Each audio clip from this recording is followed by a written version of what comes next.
sah-sah saja, boleh-boleh saja. Tapi menurut Syekh Abdul, nah kita ringkaskan.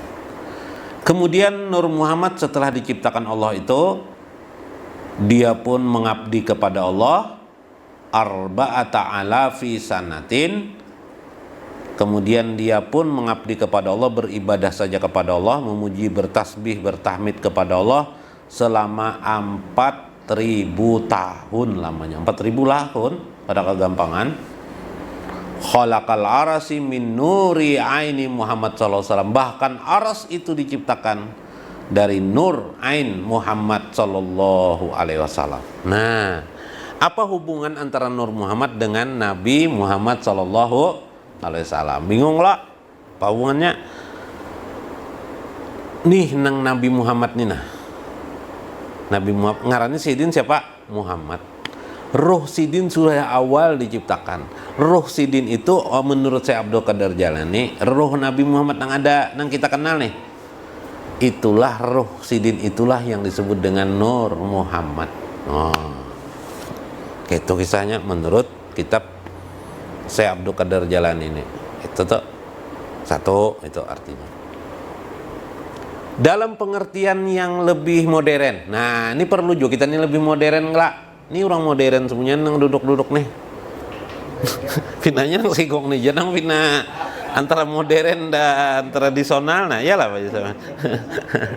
Ya kah bisa men. Soalnya boleh ini termasuk kaum tua. Nah, kalau anda itu kaum muda banyak. Nah, hah? Pian umur pian tua kan kah? Oh tua. Anak mah kau anum dah itu Sidin. Cuma ada bini di situ nah, melihatnya kerja dia Sidin. Keingatan bini Sidin, lalu kerja di Sidin pada umur tua lah. Nah, apa itu sampai di mana bisa minta teh? Sampai mana tuh? Nah, pengertian modern. Penamaan. Nabi besar Muhammad SAW ini, Muhammad itu artinya terpuji. Maka Nabi Muhammad SAW ini ruh Nabi disebut sebagai nama dari nama asal kejadian yang disebut dengan Nur Muhammad.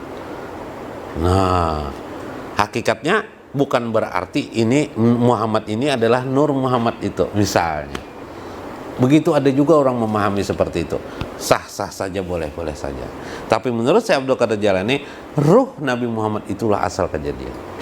Nah, arwah itu jamak daripada ruh-ruh. Nah, ini. Perruhu Muhammadiyah. Nah, ini disebut dengan ruh Muhammadiyah atau hakikat Muhammadiyah atau khalaqal aras, Allah menciptakan aras min nuri aini Muhammadin SAW, dari nur Muhammad sallallahu alaihi wasallam, berarti daripada ruh Nabi Muhammad SAW. Maka terciptalah al-kainati minhu, kainat-kainat segala macam alam semesta ini daripadanya. Sumaradatil arwah ila darkil asfalil kainat. Kemudian arwah-arwah yang diciptakan dari Nur Muhammad itu timbullah ruh-ruh yang lain. Dari alam lahut itu timbul ke ruh-ruh yang lain. Ruh-ruh yang lain ini